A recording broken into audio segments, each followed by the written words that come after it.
5, meus amados.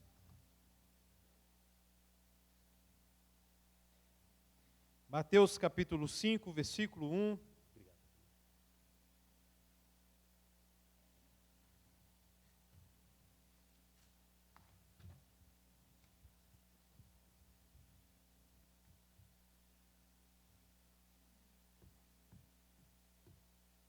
Como eu disse de manhã, eu gosto de às vezes poupar os irmãos da minha presença, porque as minhas pregações são cajadada mesmo, né? É a minha característica, né, da cajadada. Teve semana passada os irmãos me procurar, pastor, o senhor bateu pesado na gente. Foi bênção, pastor, estava precisando. Amém, glória a Deus, né? Que bom que a gente tem esse feedback, né? Tem cajadada, mas é cajadada amorosa, amém? E aí, né, não seria eu que pregaria hoje, mas tinha preparado já 2 mensagens para a semana passada, né? Mas só explicando para os irmãos porque sou eu de novo, tá?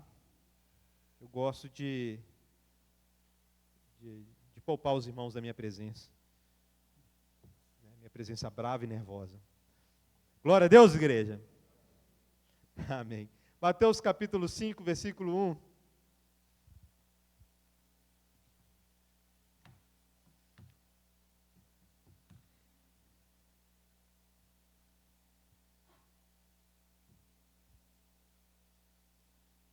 Amém. Vamos ler?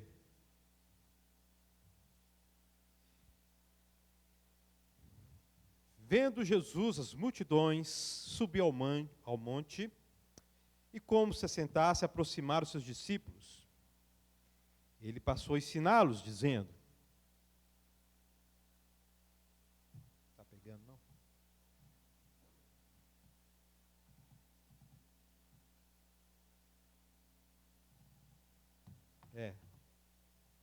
Pretendia mudar tudo daqui, né? Mas está falhando aqui o trem aqui. Esse negócio aqui é bom, ele pega longe, mas agora está falhando. Espera aí, deixa eu te mostrar.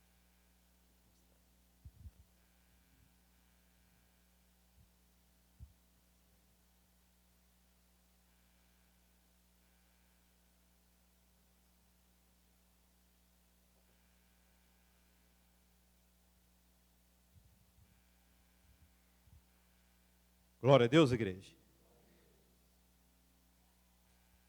Hoje nós estamos desfocados porque o nosso rapaz que fica ali precisou tirar os dentes de trás, né? Os sisos, né?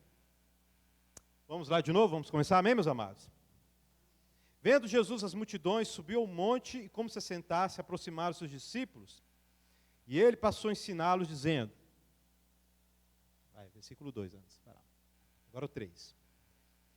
Bem-aventurados os humildes de espírito, porque deles é o reino dos céus. Bem-aventurados os que choram, porque serão consolados. Bem-aventurados os mansos, porque herdarão a terra. Bem-aventurados os que têm fome e sede de justiça, porque serão fartos. Bem-aventurados os misericordiosos, porque alcançarão misericórdia. Bem-aventurados os limpos de coração, porque verão a Deus.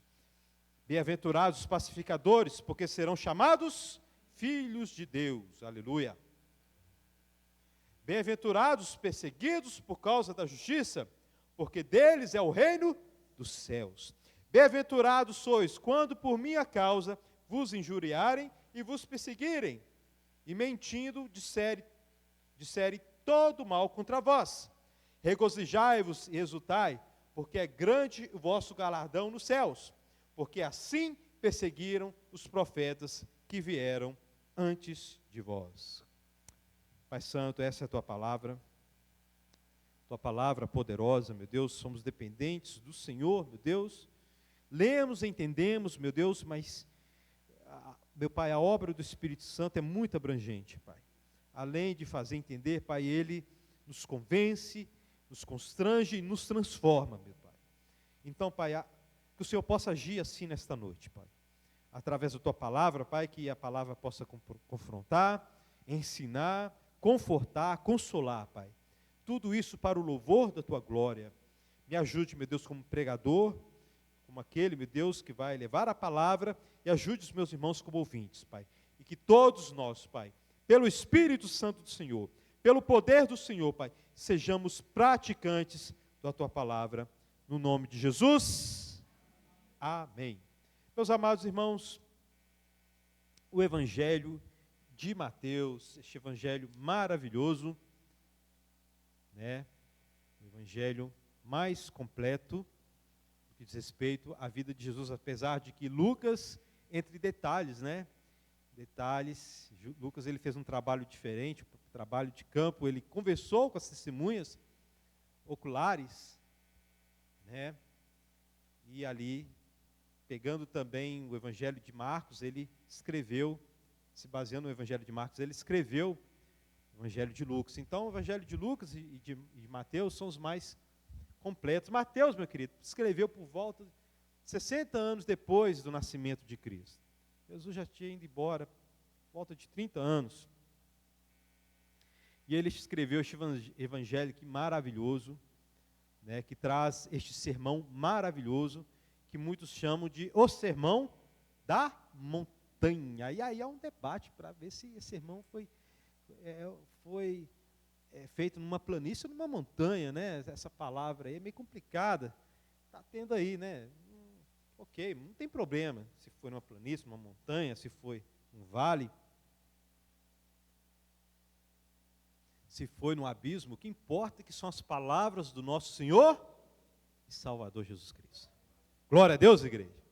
E a palavra de Jesus Cristo é poderosa, porque Ele é o alfa e o ômega, Ele é o verbo da vida.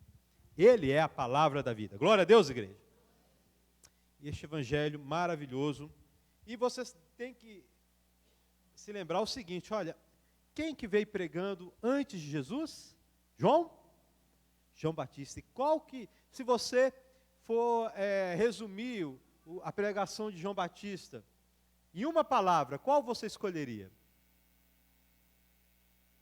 Arrependei-vos. Né? Você entendeu?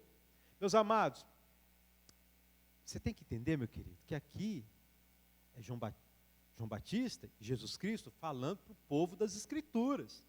O povo que valorizava o Antigo Testamento, tá? Apesar de que do povo, na sua maioria, era analfabeto, mas era um povo que valorizava as Escrituras. Um povo que valorizava o Antigo Testamento. Tá? Na época de Jesus, tinha os escribas, os fariseus, tinha escolas teológicas, né? E o povo era ensinado, né, por essa turma aí.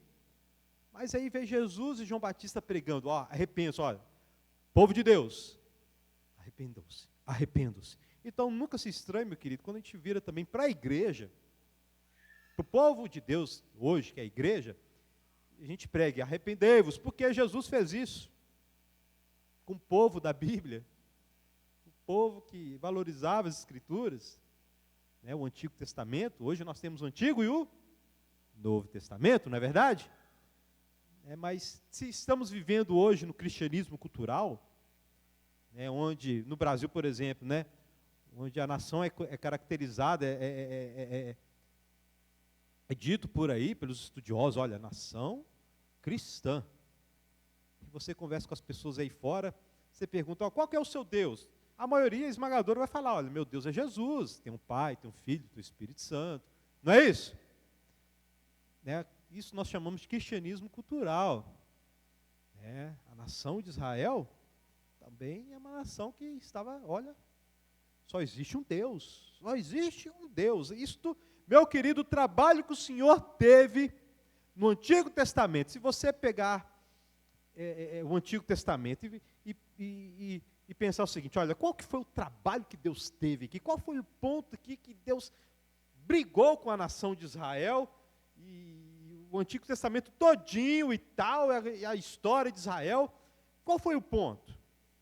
O ponto foi o seguinte, Deus fazer o povo de Israel, Deus trabalhou e fez o povo de Israel acreditar que só existe um Deus. Tá bom? que só existe um Deus desde o Sinai, meu querido. Essa foi a peleja de Moisés, foi a peleja dos juízes, foi a peleja dos reis fiéis. Isso quando os reis não eram idólatras. Foi por isso que a nação de Israel foi entregue à nação de Nabucodonosor, a nação da Babilônia. Mas aqui, este problema, aparentemente, acabou, uma proporção muito grande, a nação de Israel, olha, só existe um Deus. Mas tem um problema. Essa nação agora está escutando o seguinte, olha, arrependei-vos. O problema agora é outro. Acreditar que só existe um Deus, até demônio acredita. Você sabia disso? Os demônios acreditam, olha, ok, só existe. Satanás não tem problema de admitir que só existe um Deus.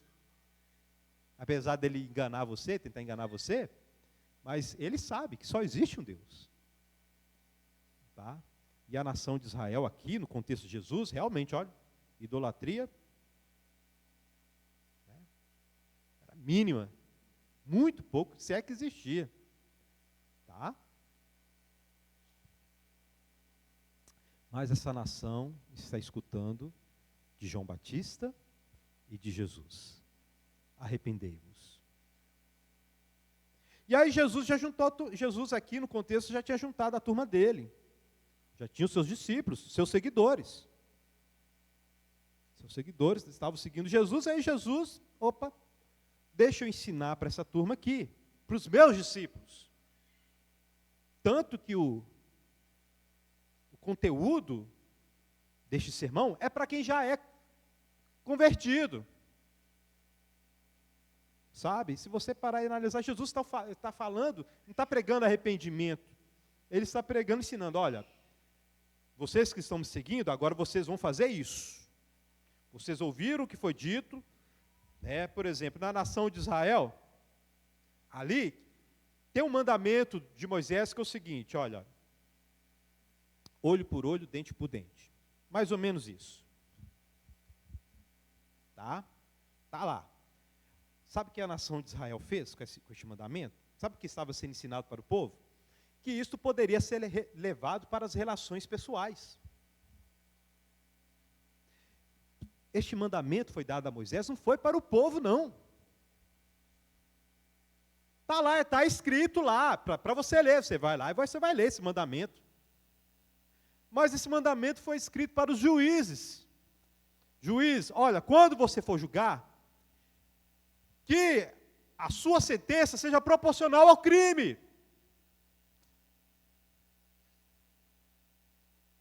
Seja proporcional ao crime praticado. Hoje a gente vê, velhinho que entrou lá no Congresso com a Bíblia aberta, pegou 14 anos. Você acha proporcional isso? Quanto que o estuprador pega? Qual é a pena do estuprador? Daquele que rasga um bebê. Isso aparece direto lá no Risoleta Neves, bebês rasgados, tá? Tendo que tomar pontos internos por causa de estuprador. Tá bom? Maranata, meu querido, esse mundo não presta não. Você gosta desse mundo? Eu não gosto desse mundo não. Maranata, vem Senhor Jesus. Sabe, a gente vive na nossa realidade, esquece o que acontece por aí afora, Falei coisa pesada, não falei? Falei, é isso que acontece. Tá, meu querido? Voltando aqui. Vamos voltar aqui. Então Jesus pregou este sermão para consertar as coisas. Olha, o que Moisés quis dizer na realidade foi isso. Vocês estão ouvindo tudo errado aí dos antigos. Tá? E aqui, nessa primeira parte do sermão, Jesus está falando diretamente com os seus discípulos, falando para eles o seguinte, olha, vocês que estão me seguindo, vocês que têm essas características e estão me seguindo, vocês são felizes, por mais que as situações, por mais que o mundo, por mais que as circunstâncias digam o contrário. vocês são felizes. Vocês são bem-aventurados. Glória a Deus, igreja. Então vamos lá, vamos destrinchar então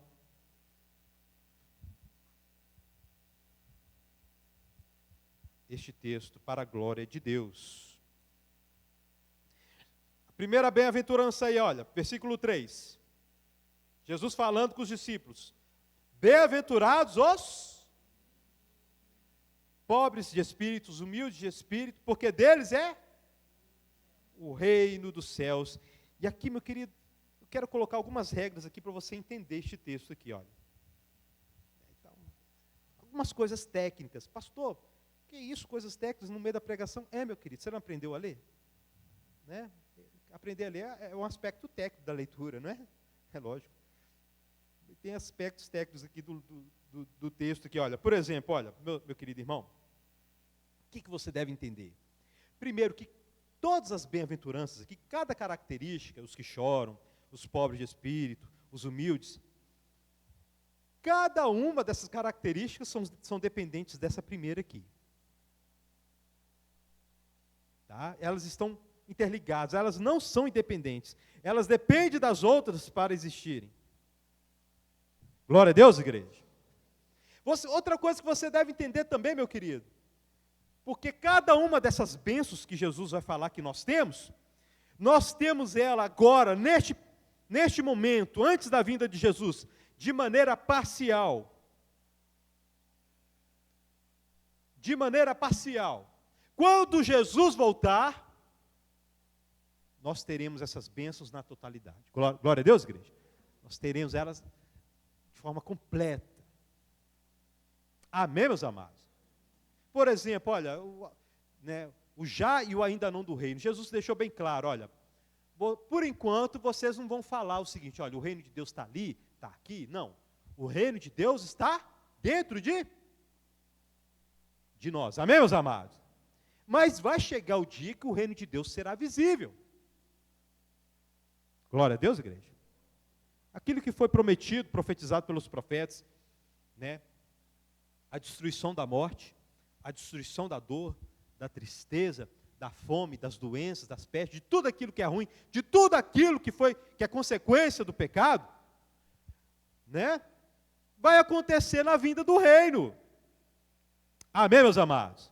Por isso que nós, a gente fala que um dos nossos gritos de guerra é qual? Maranata. No mundo teremos aflições, ou seja, não tem vida boa, né, aquela coisa mais de rosa para crente também não. Amém, meus amados? Então, cada uma dessas bênçãos que Jesus fala que os crentes têm, que os discípulos têm, o motivo deles serem felizes, nós experimentamos de forma parcial enquanto Jesus não vem. Amém, meus amados? Então você tem que ler este texto sabendo disso.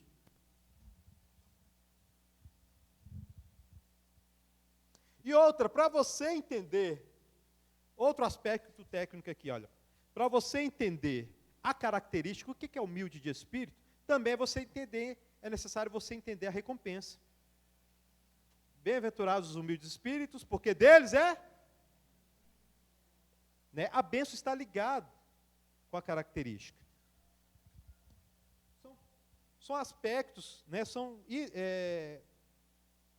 coisas que vão te ajudar a entender o texto, porque, meus amados, nós trabalhamos para você abrir a Bíblia e entender. Glória a Deus, igreja. Amém, meus amados? Tá? Para você entender, e como foi pregado semana passada, não é para você ficar, eu conheço, é para você viver a vontade de Deus. Amém, meu querido irmão? Para você obedecer. Como eu disse semana passada, é ridículo conhecer muito e não amar muito.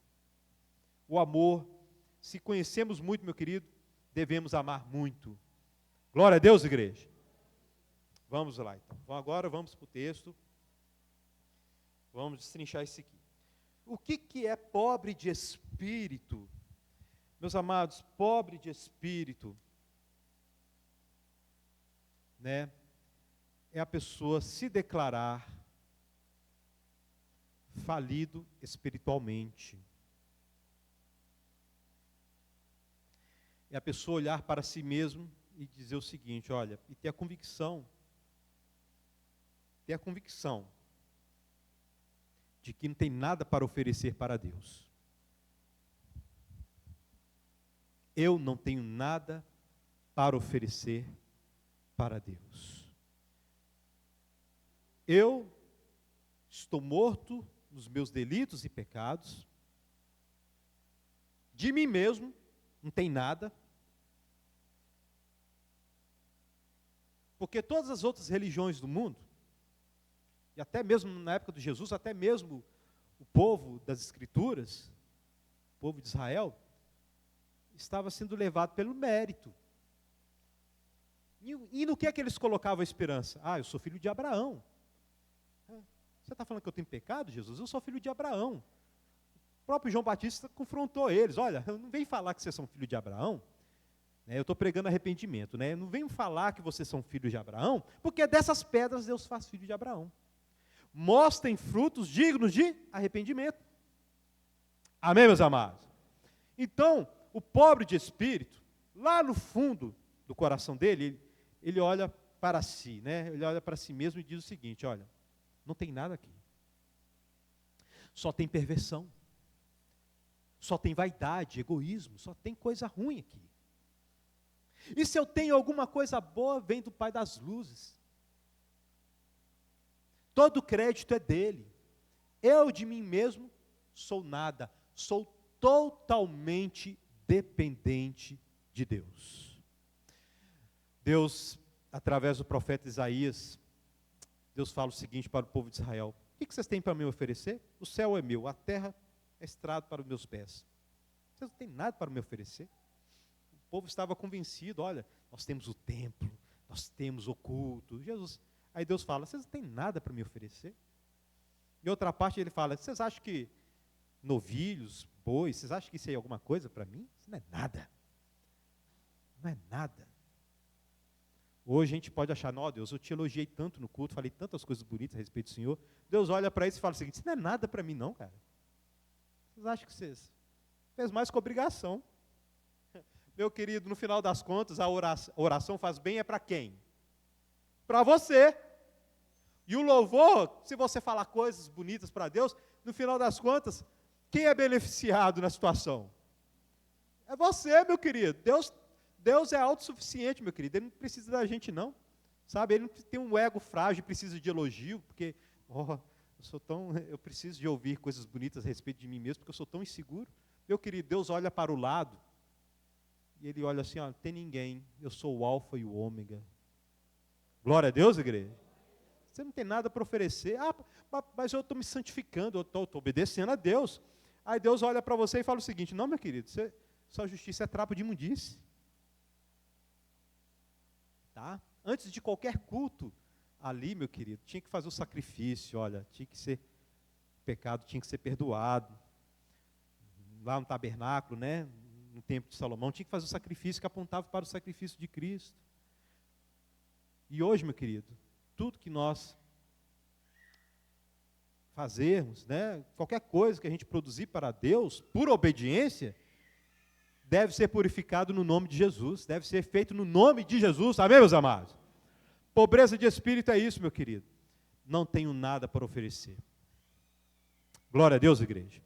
Sendo pobre de espírito, você tem uma recompensa, meu querido.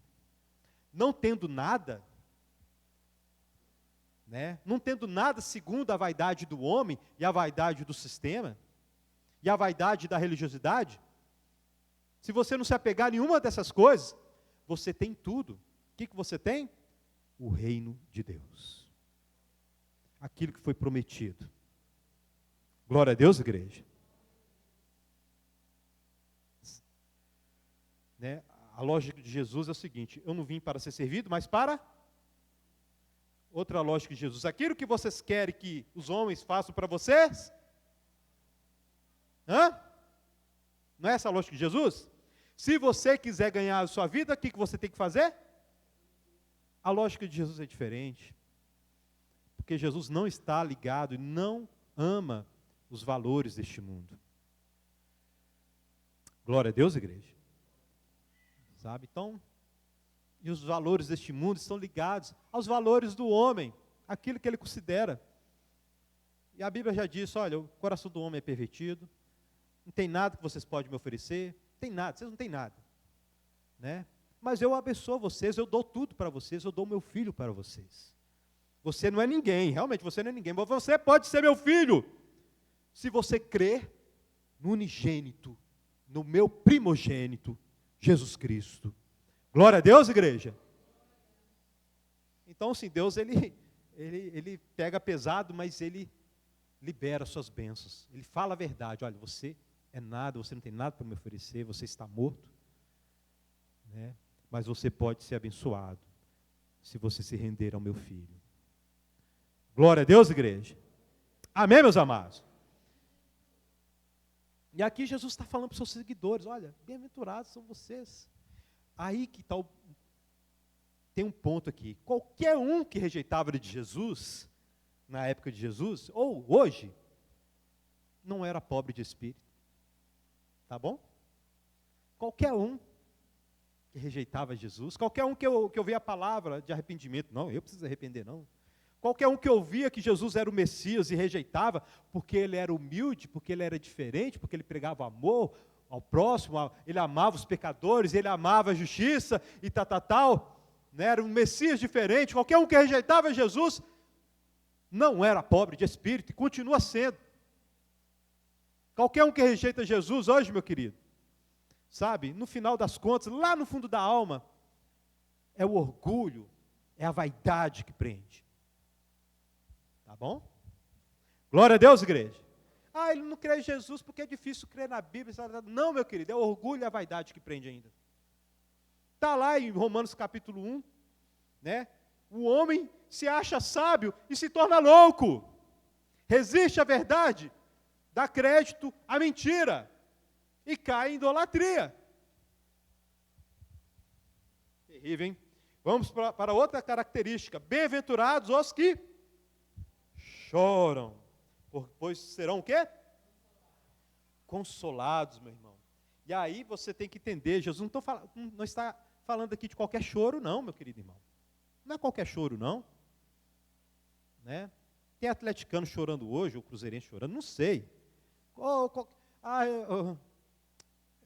Qualquer outra coisa, existem motivos válidos para o choro. A Bíblia diz isso.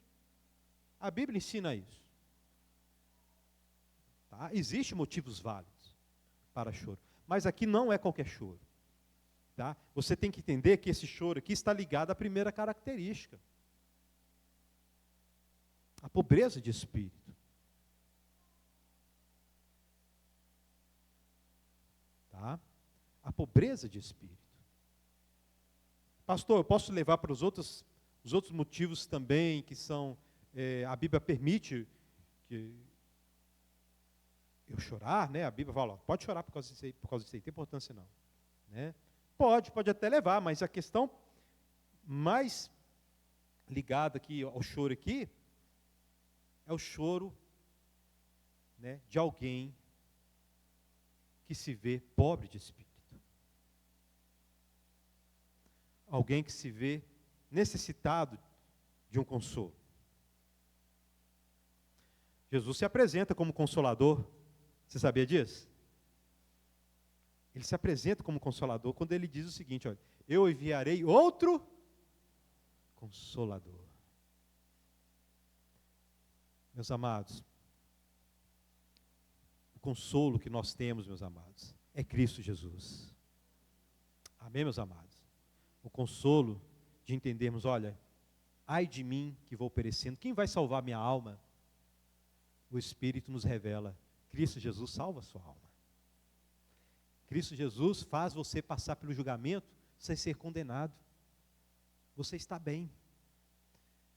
Ah, pastor, e os outros problemas da vida? Pois é, Cristo Jesus resolveu a raiz do problema. Foi lá na origem de todos os problemas. Morte, peste, doença, solidão, tudo. Foi lá e resolveu. Glória a Deus, igreja. Então temos tudo quanto é tipo de consolo da parte de Deus.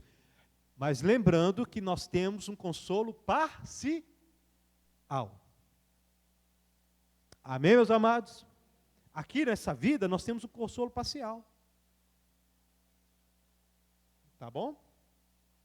Virá o consolo de fato. Está escrito lá em Apocalipse, Jesus, né, o apóstolo João escreveu, quando Jesus Cristo voltar e estabelecer o reino, toda lágrima será o quê? Enxugada. Glória a Deus, igreja. Meus amados, quem segue Jesus está sendo e ainda será consolado. Glória a Deus. Nós temos agora o Consolador, o Espírito Santo, que nos dá firmeza, que nos dá fé, que nos dá esperança. Pedro diz que o Espírito nos dá uma alegria indizível. Amém, meus amados?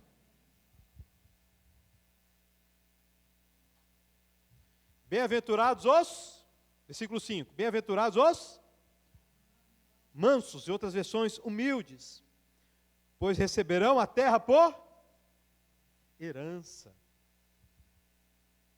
Tá, meus amados, peraí, pastor, mas já tinha humilde antes, né?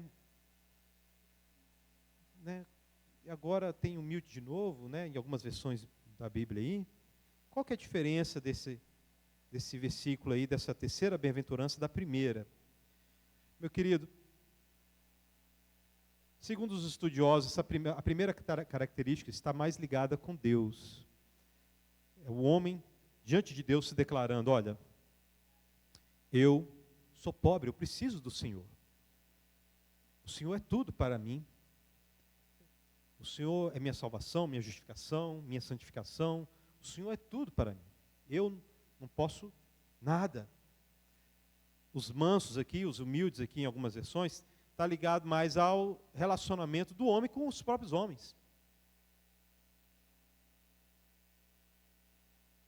Tá? Por quê, meus amados? Desde Abel. Desde Abel. São os violentos que conseguem as coisas.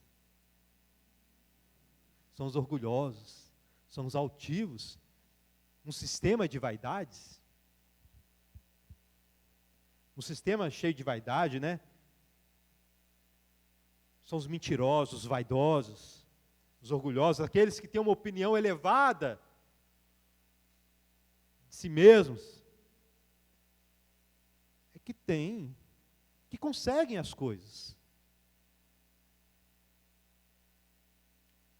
Tá? E aí os mansos, os humildes, são assassinados, são perseguidos, são injuriados, não são promovidos, porque é um sistema de mentira. Para você subir na empresa, você tem que, às vezes, fazer algo errado. O mundo é dos cruéis, meus queridos. Sabe? O mundo é dos cruéis. Então, provavelmente é essa a interpretação aqui, tá? Você que entendeu quem é você. Você não é ninguém. Você não ultrapassa os limites nos seus relacionamentos. Você não oprime o próximo. Você é justo. Você anda em retidão. Ok. Né? O mundo é dos cruéis, dos mentirosos, dos orgulhosos. Daqueles que acham que são alguma coisa, mas não são. Mas Jesus disse para você o seguinte: bem-aventurados os humildes, porque receberão o planeta Terra como herança. Glória a Deus, igreja. A terra aqui, né? A palavra terra aqui, né? Então dá a entender que é uma recompensa material. Né? Deus, meu querido, Deus prometeu renovar todas as coisas. Às vezes você para e pensa o seguinte: pastor, a gente vai morar no céu? Não, meu querido, a gente vai morar na terra. Alguns acreditam que a gente vai ficar 3 anos e meio lá no céu, para depois voltar para a terra. Tá? Não tem muita base essa doutrina não, tá? Que a igreja vai e depois volta. Né? E é o mais popular, essa é a doutrina mais popular, tá bom? é a doutrina mais popular. Que a gente vai, né, os filmes, né, deixados para trás, né, fala, ó, a igreja desaparece, o anticristo está aqui fazendo bagunça, depois a igreja volta, né? Pode ser isso, pode ser, mas é muito fraquinho, tá? Tem poucas bases. Mas o que está escrito, pastor, peraí, cadê minha recompensa? Meu querido, o que está escrito é que o Senhor vai renovar o seu corpo, amém? Glória a Deus, igreja. O Senhor vai renovar o seu corpo, vai te dar vida eterna, tá? E Ele vai renovar a criação. Paulo escreve isso, Romanos capítulo 8, a criação está gemendo, esperando a revelação dos filhos de Deus. Então, provavelmente é isso que Jesus está falando aqui, olha, bem-aventurado você que se comportou bem, tá ok, viveu sua vida, né? Você vai ter tudo no reino de Deus. Tudo vai ser seu. Glória a Deus, igreja. Você que não oprimiu ninguém, você que se comportou bem, você que obedeceu os mandamentos de Deus nos seus relacionamentos e se comportou da maneira correta, na sua humildade, na sua simplicidade, você vai ter tudo. A terra é a herança de vocês. Glória a Deus, igreja. Amém, meus amados? Quem está empolgado com essas bênçãos aqui? Glória a Deus. 6. Bem-aventurados que têm fome e sede de justiça, pois o quê? Serão fartos. Olha só, essa característica é muito interessante. A primeira, você está falando o seguinte, olha, os pobres de espíritos são aqueles que falam, Deus, eu sou injusto. Não é? Pai, eu sou injusto, eu não tenho justiça, a minha justiça é trapo de imundice. Né? Ser pobre de espírito é isso. Né? É falar o seguinte, olha, Deus, o Senhor que é justo, eu não sou justo, eu sou pecador. Mas olha essa característica aqui interessante, bem-aventurados que têm fome e sede de justiça, porque é o Espírito que coloca isso em você, meu querido. É o Espírito que coloca dentro de você a vontade de ser justo. E é o Espírito que coloca em você a vontade de habitar em um mundo justo. Amém, meus amados? O Espírito, meu querido, ele não faz de você um hipócrita, não. Tipo assim, né? Eu ando na injustiça, mas eu quero que todo mundo seja justo. O homem é assim. Essa é a disposição do homem. Ele anda na injustiça, mas pelo fato dele ser hipócrita, ele quer um mundo justo. Né? O homem o adúltero que vai lá e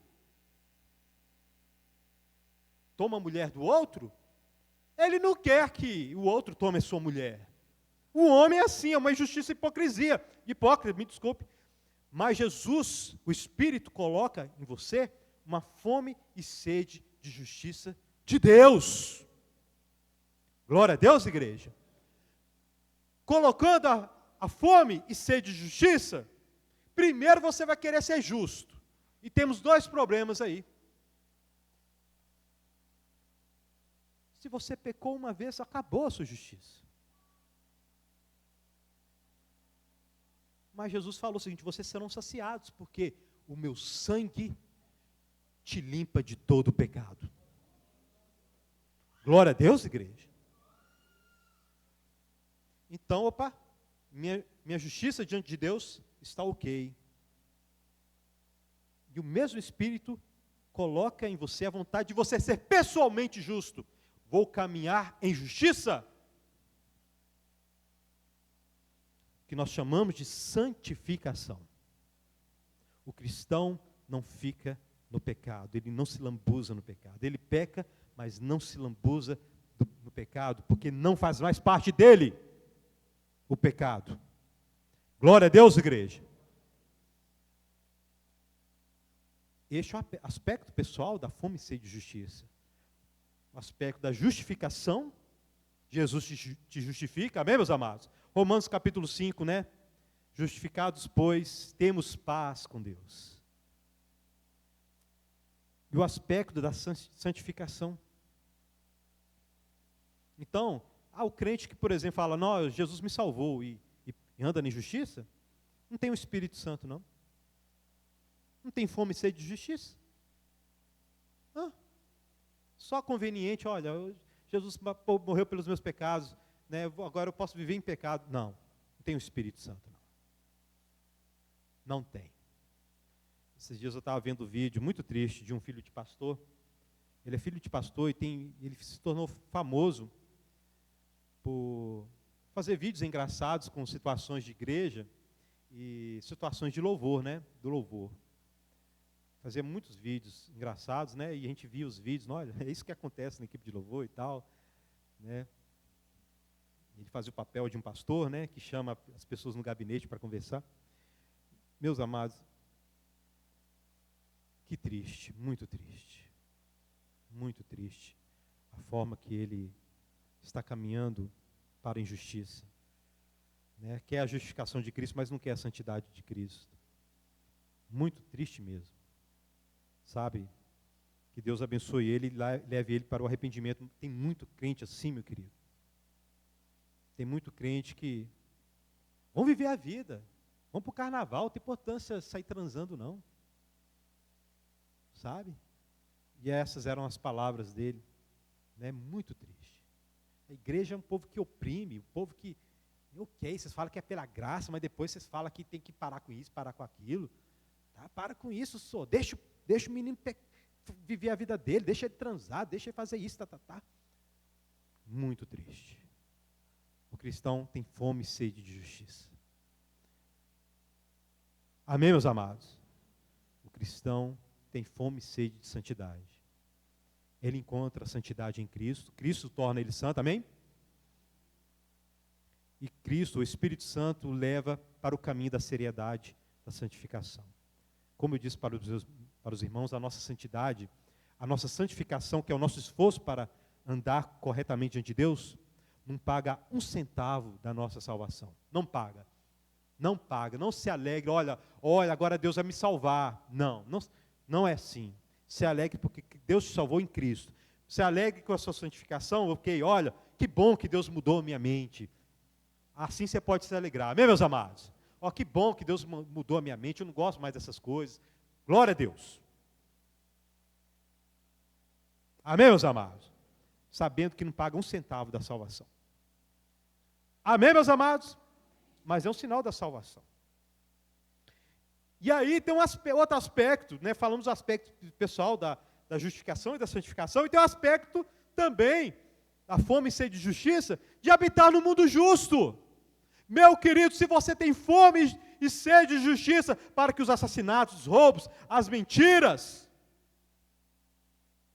o ódio, a ira, acabe, tenha certeza, meu querido, todas essas coisas têm data de validade. Quando Jesus Cristo voltar, meu querido, todas essas coisas vão terminar, vão acabar. Jesus Cristo vai terminar a obra dele em você, vai te tornar plenamente justo, pela graça dele, meu querido. Ele vai te transformar,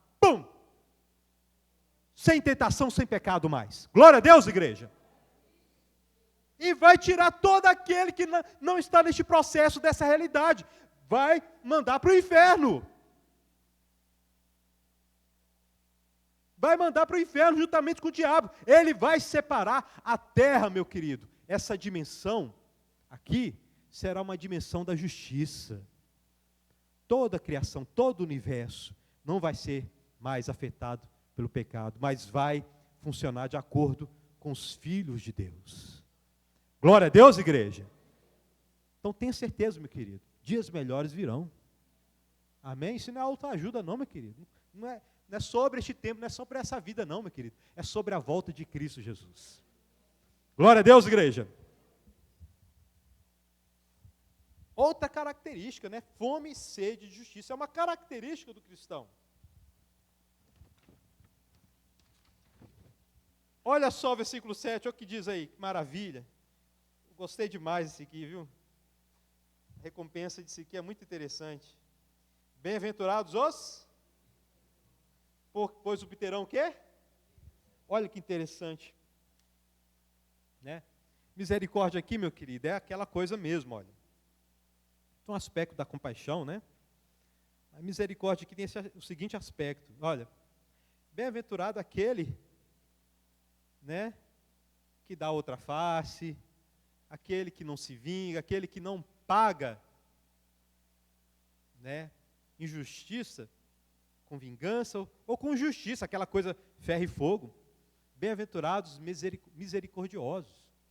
Bem-aventurados aqueles, né, como diz, né, o apóstolo Paulo para a igreja de Corinto, quando um irmão estava levando o outro para o tribunal, aí Paulo vira e fala para ele o seguinte: por que vocês não sofrem a perda? Por que vocês não sofrem o dano? Né? Bem-aventurados aqueles que aguentam o sofrimento e não saem, né, tipo assim, né, mas que exercem misericórdia.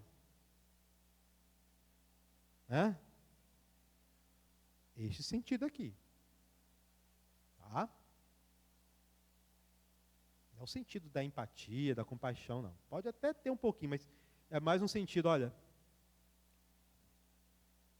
Bem-aventurado aqueles que sofrem com boa vontade as afrontas, os erros dos outros contra eles mesmos.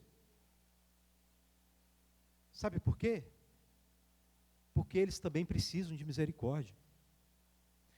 Bem-aventurado é você, meu querido, quando você é misericordioso com outra pessoa, porque você mesmo precisa de misericórdia. É isso que Jesus está falando aqui. Glória a Deus, igreja. Porque você precisa.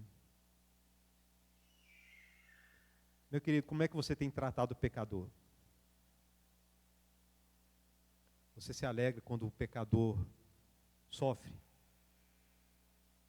E quando você era pecador? Como que aconteceu isso aí? Como que aconteceu essa questão aí?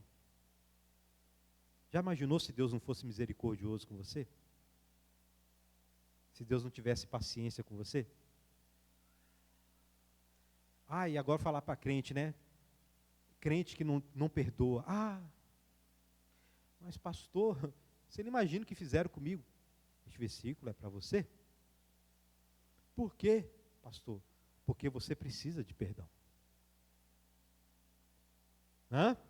Pastor, mas ele não pediu perdão do jeito que eu queria. Qual que é a disposição do seu coração, meu querido? Sabe, aquele que se declara pobre de espírito, que o pobre de espírito, ele vai falar o seguinte: olha, Deus, olha, eu sou mais pecador que o Anderson. Sou mais pecador do que todo mundo. Porque é o meu pecado. Meu pecado, se é meu, então ele é maior. Porque é meu. Né? Se é meu, é maior. Porque é meu. Não é? Mas tem gente que fala: olha, Deus, eu sou pecador, mas eu não sou pecador igual fulano, igual cicrano. Essa pessoa, quando ela precisar de exercer misericórdia, ela não vai. Não vai. Porque é segunda conveniência. O fato dela se sentir pecadora é segunda conveniência. Né? O ser humano aí fora, meu querido, ele fala: olha, eu sou humano, ninguém é perfeito. Ele fala essas coisas, essas frases aí. O ser humano admite, né, que ele é falho. Sabe? Mas é sempre querendo tirar alguma vantagem. Não é? O ser humano é capaz de até se humilhar, meu querido. Se for bom para ele, para tirar alguma vantagem, ele faz qualquer coisa. Mas esse dia vai ser revelado, se a humilhação é verdadeira, o dia quando ele precisar ser misericordioso, perdoar, essas coisas. Por isso que o perdão e a misericórdia são testes que a gente aplica com outros cristãos para ver se é crente mesmo. Né? Para ver se é crente mesmo. Ah, falou que crê em Jesus. Ah, tá bom, vamos ver se ele perdoa. Ah, vamos ver se ele é misericordioso. É, meu querido irmão. Tanto que Jesus, ele trava a caminhada com Deus da seguinte maneira: olha, se você não perdoar, você não vai ser perdoado. É a salvação pela graça, tudo bem, mas se não foi transformado pela graça mesmo, e fica nessa vida aí de falta de misericórdia, de ferro e fogo, ou seja, né, igual Lameque, né? Se matar Caim é vingado 7 vezes, se pisar no meu pé vai ser vingado 70 vezes 7, né? Lameque disse, lá em Gênesis capítulo 4, né? Tem gente que é assim, tem crente que é assim, né? Eu não levo desaforo para casa. Tem crente que é assim, né? Não leva desaforo para casa e perde as estribeiras, né? Sai do diálogo e vai para a ofensa, vai para o xingamento. Não tem nada de misericórdia nisso não, meu querido. Então, essa característica é muito importante, ela é muito interessante porque bem-aventurados os misericordiosos, porque este misericordioso, ele precisa de misericórdia e vai alcançar misericórdia. Glória a Deus, igreja. Que interessante a palavra de Deus, hein? Deus dá uns nós, meu querido. Deixa tudo, não deixa nenhuma ponta solta, sabe? Ou somos crentes ou não somos, ou estamos na hipocrisia. Então, meu querido, você entenda o seguinte: olha, sempre coloca a misericórdia diante da justiça, tá bom? Sempre coloca, a misericórdia triunfa sobre a justiça, tá? A misericórdia tem preferência antes da justiça. Sabe por quê? Porque se não fosse assim, Deus devia ter acabado com o homem ali no Éden mesmo. Sabe? Devia ter acabado com Caim. Caim, você matou seu irmão? Deixa eu matar você aqui agora. Né? Mas Deus tem provado na história, na palavra de Deus, que a misericórdia vem antes. Tá? Vem antes. E a misericórdia dele foi a causa dele levar, né, dele enviar o filho dele, Jesus Cristo, para morrer pelos nossos pecados. Glória a Deus, igreja. Amém, meus amados. Né? Misericórdia, os irmãos sabem, né? É deixar de receber aquilo que você merece, a punição que você merece. Graça é receber um presente que você não merece. Se misericórdia é deixar de receber a punição que a gente merece, graça é receber um presente que a gente não merece. E Deus é gracioso e misericordioso para conosco. Amém, meus amados? 8. Bem-aventurados os puros de coração, pois o quê? Verão a Deus. E aqui tem uma questão aqui, né? O que é isso, puros de coração? Vou abordar pelo menos dois aspectos aqui, tá? Que tanto no Antigo Testamento, que tem base, os dois têm base no Antigo Testamento. Puros de coração, no Antigo Testamento também é usado para pessoas que servem e largaram a idolatria e servem o único Deus. Amém, meus amados? Aquele que não pratica impureza no seu coração, no que diz respeito a Deus, no que diz respeito abandonou os ídolos e serve o único Deus. Mas também pureza de coração tem a ver com santidade, tem a ver com santidade a nível de pensamentos. Amém, meus amados? A nível de intenção, motivação, pensamentos. É a pureza de coração. Onde você encontra isso? Por exemplo, nos Salmos, bem-aventurado o homem que tem mãos limpas e coração puro, né? E ali está realmente falando de atitudes e intenções, atitudes e pensamentos. Amém, meus amados? Então, assim, pode ser os dois aqui. Pode estar falando daquele que serve o verdadeiro Deus, né? Então, também pode estar falando aqui daquele que pratica a santidade no seu coração. Né? O que encaixa muito também na época de Jesus, onde pessoas praticavam santidade por fora. Mas o coração estava o quê? Imundo. Amém, meus amados? Então, assim, né? eu sou mais inclinado para a questão da idolatria, por causa da recompensa. Tá? Os dois são bíblicos, as duas coisas estão na Bíblia, você tem que ser puro de coração, no que diz respeito à santidade, mas eu sou mais inclinado à questão da idolatria, isso é uma coisa minha, por causa da recompensa. Né?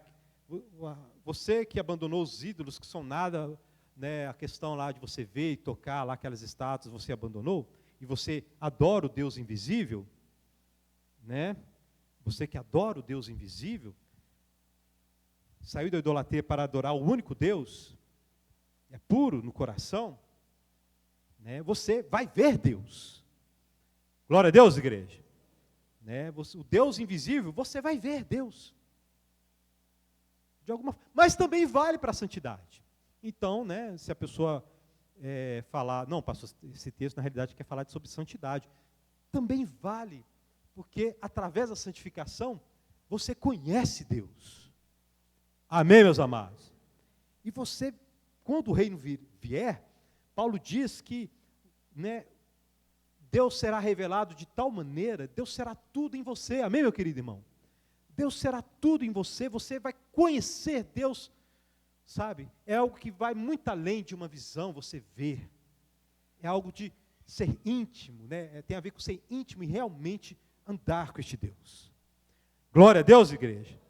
Então, bem-aventurados, meus queridos, puros de coração, em qualquer aspecto da pureza de coração. Você, em qualquer dos caminhos da pureza de coração, meu querido, das intenções e motivações, a recompensa disso é que você vai conhecer Deus, você vai ver Deus.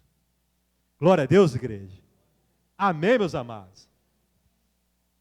Pastor, complicou, pastor. Ninguém controla os pensamentos. Meu querido irmão, realmente, pensamento é algo muito complicado. E não é tudo que você pensa que é necessariamente pecado. Tá? Você pode pensar na coisa mais pervertida, né? Pode vir na sua mente, né?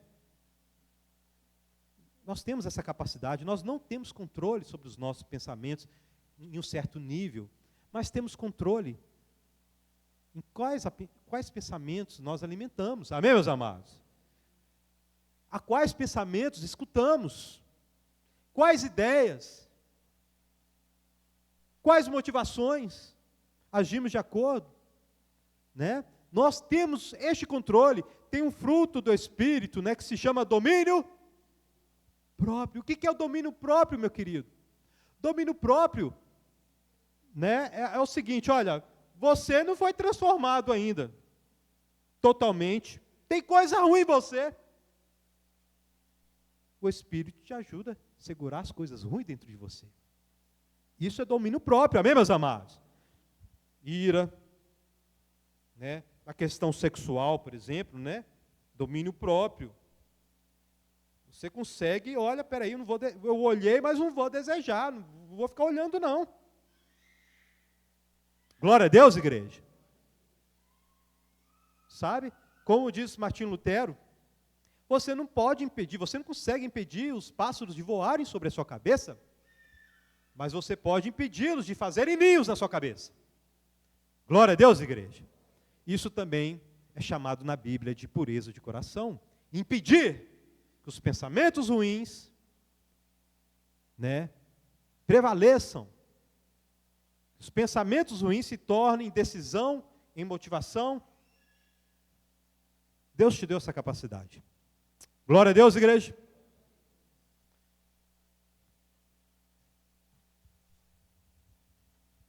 Outra característica, bem-aventurados porque serão chamados filhos de Deus.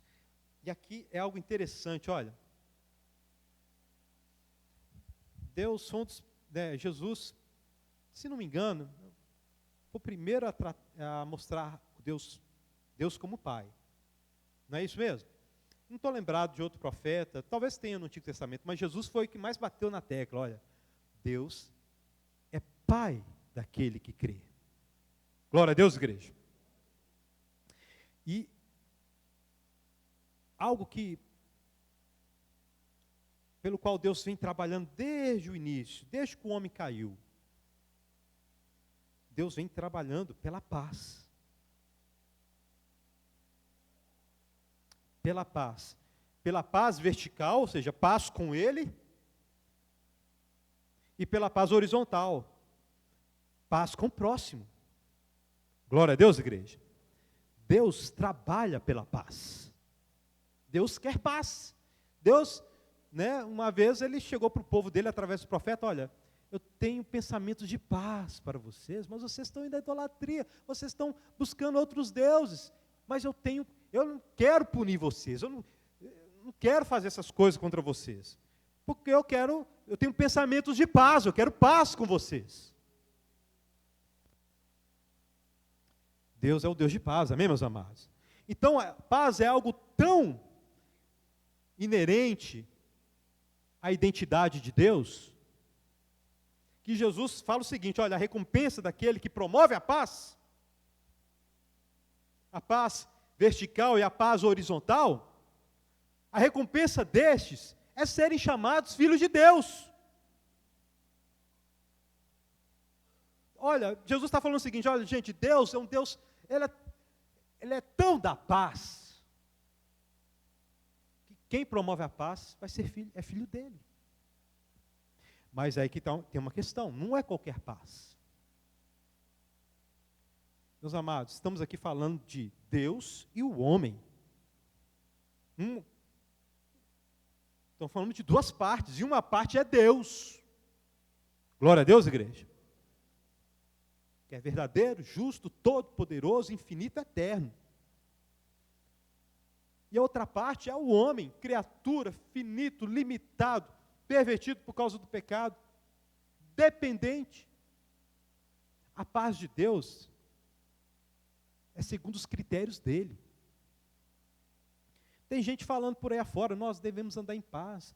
E aí a gente vai praticar o ecumenismo. Olha, você que é espírita, que fala que Jesus não é Deus, mas não fala que a salvação não é pelo sangue dele, a salvação é através do conhecimento, Vamos andar em paz. Jesus não está falando dessa paz aqui, não.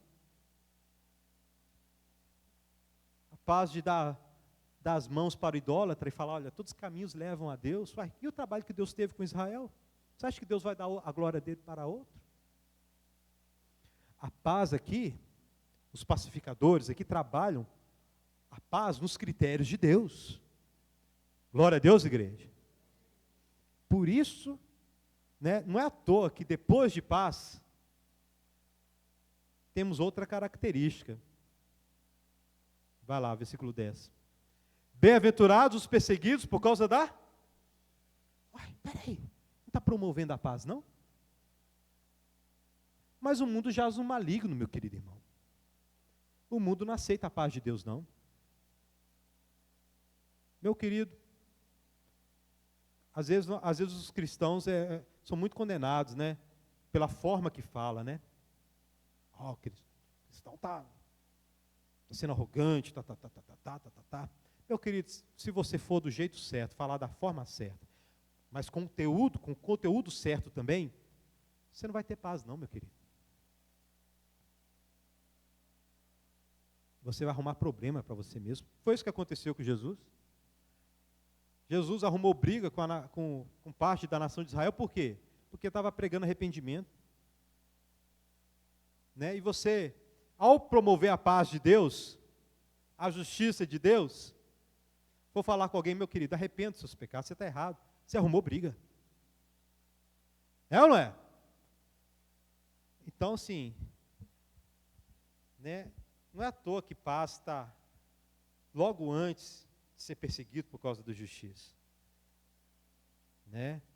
Estão entrelaçados. Olha só, os pacificadores serão perseguidos, porque a paz tem a ver com justiça. Glória a Deus, igreja.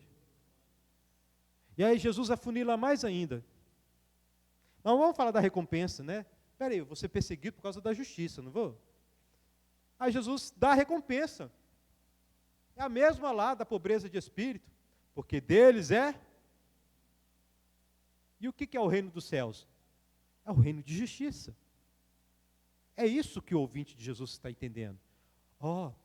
Bem-aventurados que são perseguidos por causa da justiça? Porque o reino de justiça pertence a mim.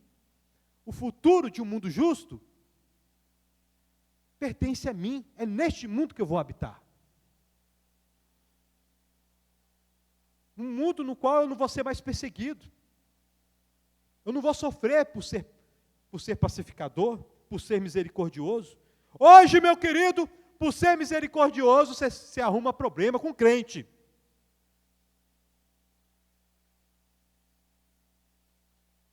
Né? Então, por causa da justiça, você vai arrumar problema. Mas Jesus fala, calma. No reino de Deus, seus problemas vão acabar. No lugar de perseguição, você vai ter exaltação. Você vai ter glorificação. Glória a Deus, igreja. E aí Jesus afunila mais ainda, próximo versículo. Bem-aventurados sois quando, por minha causa, vos injuriarem e vos perseguirem, e mentindo disserem todo mal contra vós. Vai para o próximo. Regozijai-vos e exultai, porque é grande o vosso galardão nos céus, pois assim perseguiram os profetas que viveram antes de vós. Jesus afunila aqui, Jesus, meu querido, ele pega todas as características dos discípulos que ele colocou, que ele trouxe antes, né? Pobreza de espírito, o choro. O discípulo chora. O discípulo não ama este mundo, não. O discípulo chora. O discípulo é humilde e manso. O discípulo é misericordioso. Ele é pacificador. Ele tem fome e sede de justiça. O discípulo é perseguido por causa da justiça. Ele afunila tudo isso aí na pessoa dele. Aqui, meu querido, Jesus está afirmando que ele é o Messias, tá? Ele está afirmando aqui, olha, de forma indireta, olha, eu sou o Messias. Eu sou aquele que promove tudo isso aí, que promove todas essas características em vocês. Eu sou a fonte. Eu sou o caminho, a verdade e a vida. Eu sou o caminho, eu sou a porta, eu sou o sumo sacerdote, eu sou o profeta, eu sou o Cristo, eu sou o Rei, eu sou Deus. Glória a Deus, igreja. Né? Mas o mundo não me quer. Mas o mundo não me ama. Bem-aventurados são vocês, meus discípulos, quando vocês sofrerem por minha causa, porque a recompensa que vem dos céus, ou seja, que vem do mundo celestial, que vem da autoridade de Deus, a recompensa que vem de Deus e não dos homens, que vem dos céus, para vocês, é grande. Sabe por quê? Porque aqueles que vocês mais valorizam, que são considerados por vocês como os heróis. Jesus se refere aos profetas, a nação de Israel naquela época, tinha os profetas, olha, esses aqui são heróis, esses aqui sofreram por causa da verdade, esses aqui aguentaram até o fim, esses aqui, por causa da verdade, sofreram, foram cerrados ao meio, foram errantes no deserto, foram, ignorados, foram rejeitados. Esses são os nossos heróis. É isso que a nação de Israel dizia. Então Jesus fala para os seus discípulos, olha, vocês estão no nível deles, se vocês permanecerem comigo. Seus heróis, você vai fazer parte dos heróis da fé. Quando vocês permanecerem comigo, se vocês permanecerem comigo. Da mesma forma que vocês falam que eles, diante de Deus, têm grande recompensa, por causa da perseverança, por causa da fé, vocês serão colocados ao lado deles. Glória a Deus, igreja. Amém, meus amados? Foi isso que aconteceu com eles, meus discípulos. Foi isso, não foi? Pois é, vai acontecer com vocês também. Eles foram perseguidos por causa da justiça. Vocês serão também, mas da mesma forma que vocês falam, que o testemunho deles redundou em glória para Deus, recompensa para eles mesmos, isso também acontecerá com vocês. Se alegrem, se exultem, exultai-vos, porque é grande a recompensa que vem dos céus para vocês. Glória a Deus, amados. Essas são as características dos discípulos. Sabe, você vai ver para o discípulo de Jesus, você vai ver ele chorando, porque ele não ama este mundo. Ele chora por causa do seu pecado, ele chora por muita coisa. Você vai ver ele se declarando falido espiritualmente. Você vai ver ele se relacionando com humildade diante dos homens. Você vai ver ele exercendo misericórdia para com o próximo. Você vai ver ele querendo justiça. Olha, eu quero justiça, eu quero santidade, eu quero um mundo justo, eu quero andar crescendo em santidade. Você vai ver ele sendo perseguido por causa dessas coisas, por causa do nome de Jesus. Essas são as características.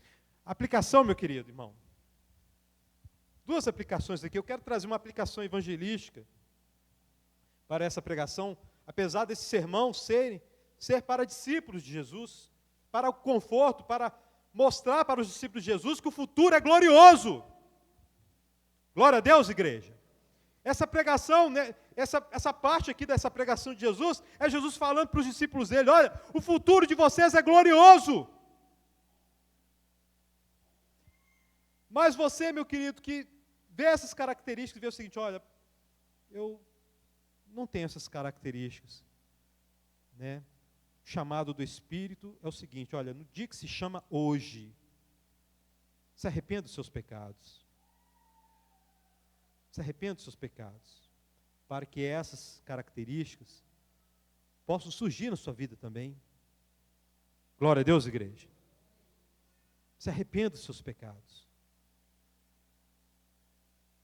Outra aplicação, é isso que Jesus ensinou.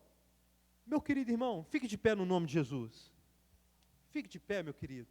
Meu querido, se alegre em Deus. Não deixe nenhuma tristeza, meu querido, moldar a sua vida não, porque, meus queridos, a tristeza segundo o mundo, o choro segundo o mundo, é de acordo com os valores do mundo. Você pega as pessoas aí, daí tem crente com baixa estima. Por que existe crente com baixa estima? Porque este crente está muito enraizado neste mundo. Ele tem baixa estima porque aquilo que o mundo coloca ali em cima, ele não tem. Aí ele se vê, sou ninguém, e ignora toda essa palavra de Jesus. E perde a alegria, perde o senso daquilo de prioridade, e começa a valorizar as coisas que não prestam. Baixa estima. Ou autoestima também é uma porcaria, meu querido. É baseado nos valores mundanos. Nenhuma das duas coisas presta, o orgulhoso, né, e o chorão são farinha do mesmo saco. Mas aquele, meu querido irmão, que tem os valores de Cristo Jesus, aquele que foi alcançado por Cristo Jesus, ele olha para o céu e fala o seguinte, Maranata, ora vem Senhor Jesus. Ele olha para a própria vida, olha, como diz o apóstolo Paulo, né, não julgo ter alcançado, mas eu prossigo para o alvo, para o meu prêmio, minha soberana vocação em Cristo Jesus. Glória a Deus, igreja.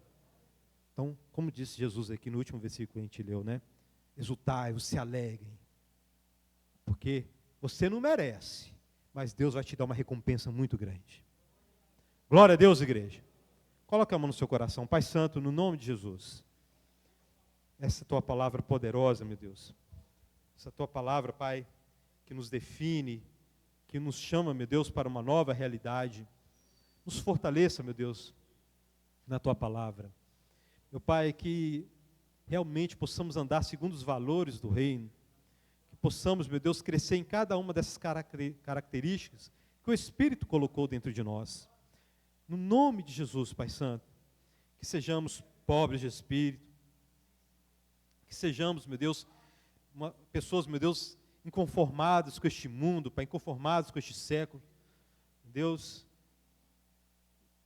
inconsoláveis, meu Deus, diante de tanta injustiça. Meu Deus, mas que sejamos consolados pelo Teu amor.